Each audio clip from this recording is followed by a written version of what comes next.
Colossiens, chapitre 1. De la part de Paul, apôtre de Jésus-Christ par la volonté de Dieu, et du frère Timothée aux saints qui sont à Colosse, nos fidèles frères et sœurs en Christ, que la grâce et la paix vous soient données de la part de Dieu notre Père et du Seigneur Jésus-Christ. Nous disons constamment toute notre reconnaissance à Dieu, le Père de notre Seigneur Jésus-Christ, lorsque nous prions pour vous. En effet, nous avons été informés de votre foi en Jésus-Christ et de l'amour que vous avez pour tous les saints à cause de l'espérance qui vous est réservée au ciel. Cette espérance, vous en avez déjà entendu parler par la parole de la vérité, l'Évangile. Il est parvenu jusqu'à vous tout comme dans le monde entier, où il porte des fruits et progresse. C'est d'ailleurs aussi le cas parmi vous depuis le jour où vous avez entendu et connu la grâce de Dieu dans la vérité, suivant l'enseignement que vous avez reçu d'Épaphras, notre bien-aimé compagnon de service. Il est pour vous un fidèle serviteur de Christ, et il nous a appris de quel amour l'Esprit vous anime. Voilà pourquoi nous aussi, depuis le jour où nous en avons été informés, nous ne cessons de prier Dieu pour vous. Nous demandons que vous soyez remplis de la connaissance de sa volonté, en toute sagesse et intelligence spirituelle, pour marcher d'une manière digne du Seigneur et lui plaire entièrement. Vous aurez pour fruit toutes sortes d'œuvres bonnes et vous progresserez dans la connaissance de Dieu. Vous serez fortifiés à tout point de vue par sa puissance glorieuse pour être toujours et avec joie persévérants et patients, et vous exprimerez votre reconnaissance au Père qui nous a rendus capables de prendre part à l'héritage des saints dans la lumière. Il nous a délivrés de la puissance des ténèbres et nous a transportés dans le royaume de son Fils bien-aimé, en qui nous sommes rachetés, pardonnés de nos péchés. Le Fils est l'image du Dieu invisible, le premier-né de toute la création. En effet, c'est en lui que tout a été créé dans le ciel et sur la terre, le visible et l'invisible, trône, souveraineté, domination, autorité. Tout a été créé par lui et pour lui. Il existe avant toute chose et tout subsiste en lui. Il est la tête du corps qu'est l'Église. Il est le commencement, le premier-né d'entre les morts, afin d'être en tout le premier. En effet, Dieu a voulu que toute sa plénitude habite en lui. Il a voulu par Christ tout réconcilier avec lui-même, aussi bien ce qui est sur la terre que ce qui est dans le ciel, en faisant la paix à travers lui, par son sang versé sur la croix. Et vous qui étiez autrefois étrangers et ennemis de Dieu par vos pensées et par vos œuvres mauvaises, il vous a maintenant réconciliés par la mort de son Fils dans son corps de chair pour vous faire paraître devant lui saint, sans défaut et sans reproche. Mais il faut que vous restiez fondés et inébranlables dans la foi, sans vous détourner de l'espérance de l'Évangile que vous avez entendu, qui a été proclamé à toute créature sous le ciel et dont moi, Paul, je suis devenu le serviteur. Je me réjouis maintenant dans mes souffrances pour vous, et je supplée dans ma vie à ceux qui manquent aux peines infligées à Christ pour son corps, c'est-à-dire l'Église. C'est d'elle que je suis devenu le serviteur, conformément à la charge que Dieu m'a confiée pour vous, annoncer pleinement la parole de Dieu, le mystère caché de tout temps et à toutes les générations, mais révélé maintenant à ses saints. En effet, Dieu a voulu leur faire connaître la glorieuse richesse de ce mystère parmi les non-juifs, c'est-à-dire Christ en vous, l'espérance de la gloire. C'est lui que nous annonçons, en avertissant et en instruisant toute personne en toute sagesse, afin de présenter à Dieu toute personne devenue adulte en Jésus-Christ. C'est à cela que je travaille en combattant avec sa force qui agit puissamment en moi. Colossiens, chapitre 2. Je veux, en effet, que vous sachiez à quel point il est grand, le combat que je soutiens pour vous, pour ceux qui sont à Laodicée et pour tous ceux qui n'ont jamais vu mon visage. Je combats ainsi afin que, unis dans l'amour, ils soient encouragés dans leur cœur et qu'ils soient enrichis d'une pleine intelligence pour connaître le mystère de Dieu, aussi bien du Père que de Christ. C'est en lui que sont cachés tous les trésors de la sagesse et de la connaissance. Je dis cela afin que personne ne vous trompe par des discours séduisants. En effet, même si je suis absent de corps, je suis avec vous en esprit, et je vois avec joie le bon ordre qui règne parmi vous et la fermeté de votre foi en Christ. Ainsi donc, tout comme vous avez accueilli le Seigneur Jésus-Christ, marchez en lui. Soyez enracinés et fondés en lui, affermis dans la foi telle qu'elle vous a été enseignée, et soyez-en riches en exprimant votre reconnaissance à Dieu. Faites attention, que personne ne vous prenne au piège par la philosophie, par des tromperies sans fondement qui s'appuient sur la tradition des hommes, sur les principes élémentaires qui régissent le monde, et non sur Christ. En effet, c'est en lui qu'habite corporellement toute la plénitude de la divinité. Vous avez tout pleinement en lui, qui est le chef de toute domination et de toute autorité. C'est en lui aussi que vous avez été circoncis d'une circoncision qui n'est pas faite par la main de l'homme, mais de la circoncision de Christ, qui consiste à vous dépouiller du corps de votre nature pécheresse. Vous avez en effet été ensevelis avec lui par le baptême, et vous êtes aussi ressuscités en lui et avec lui, par la foi en la puissance du Dieu qui l'a ressuscité. Vous qui étiez morts en raison de vos fautes et de l'incirconcision de votre corps, il vous a rendus à la vie avec lui. Il nous a pardonné toutes nos fautes. Il a effacé l'acte rédigé contre nous qui nous condamnait par ses prescriptions, et il l'a annulé en le clouant à la croix. Il a ainsi dépouillé les dominations et les autorités et les a données publiquement en spectacle en triomphant d'elles par la croix. Que personne donc ne vous juge au sujet du manger ou du boire, ou à propos d'une fête, d'un nouveau mois ou du sabbat. Tout cela n'était que l'ombre des choses à venir, mais la réalité est en Christ. Que personne, par son goût d'une fausse humilité et du culte des anges, ne vous prive de la victoire. Plongé dans ses visions, un tel homme est sans raison enflé d'orgueil sous l'effet de ses pensées toutes humaines, et il ne s'attache pas à celui qui est la tête. C'est pourtant d'elle que tout le corps, bien nourri et solidement assemblé par ses articulations et ses liens, tire la croissance que Dieu donne. Si vous êtes mort avec Christ aux principes élémentaires qui régissent le monde, pourquoi, comme si vous viviez dans le monde, vous soumettez-vous à toutes ces règles?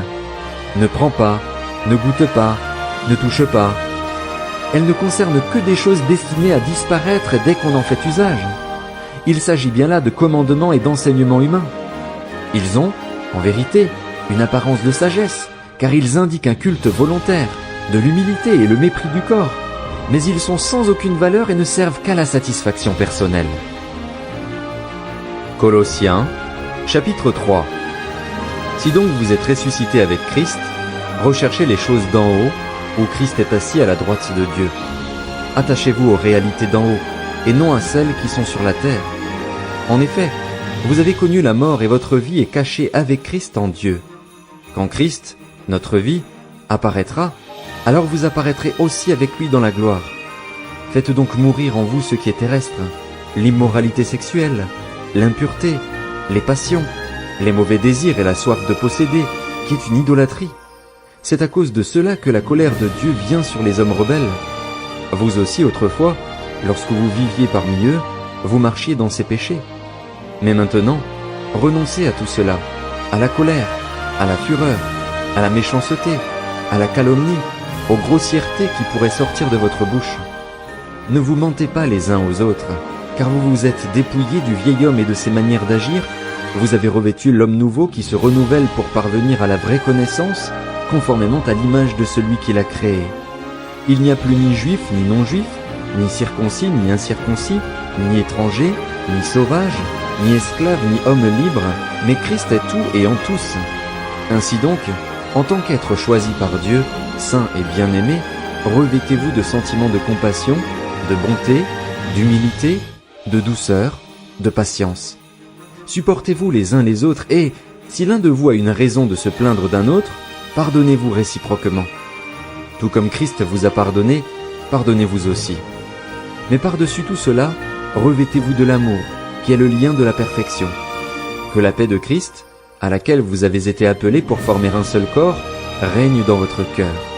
Et soyez reconnaissants. Que la parole de Christ habite en vous dans toute sa richesse.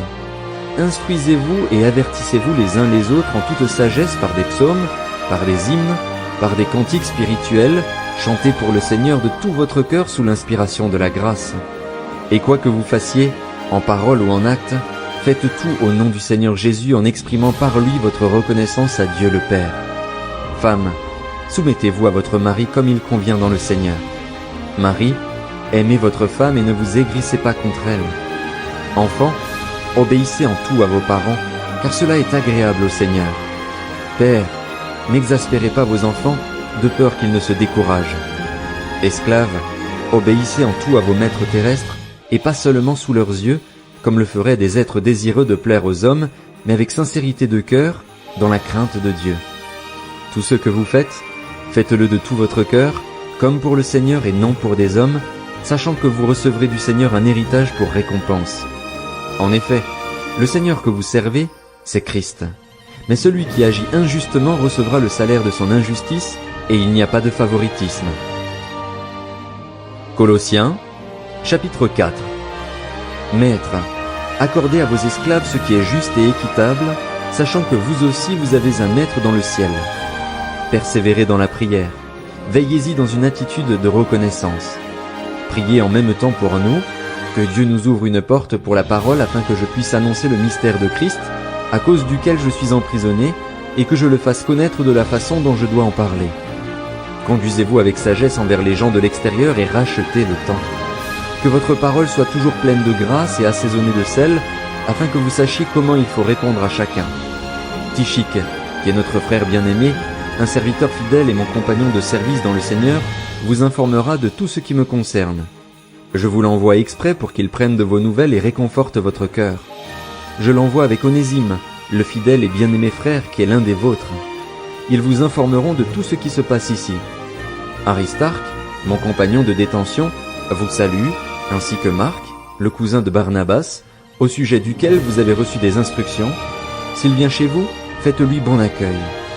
Jésus, appelé Justus, vous salue aussi.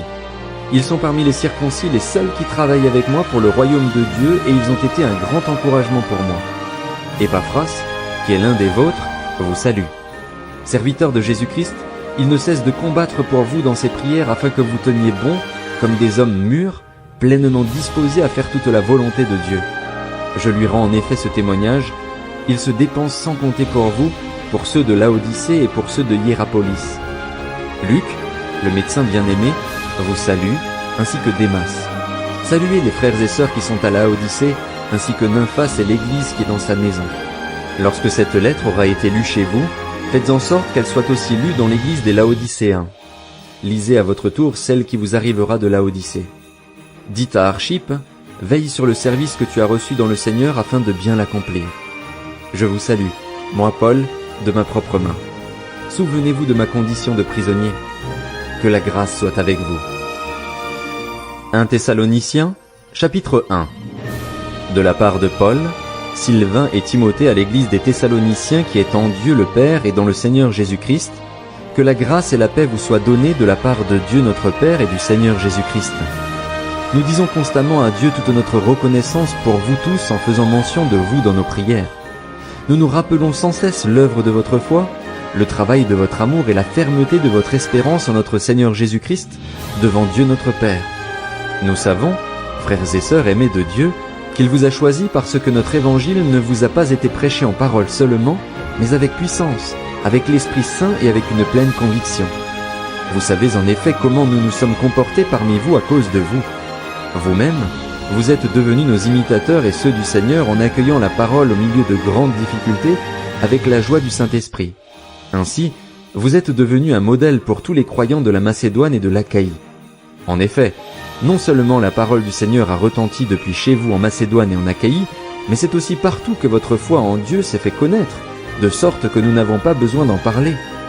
De fait, on raconte à notre sujet quel accueil nous avons eu auprès de vous et comment vous vous êtes tournés vers Dieu en abandonnant les idoles pour servir le Dieu vivant et vrai et pour attendre du ciel son Fils qu'il a ressuscité, Jésus, celui qui nous délivre de la colère à venir.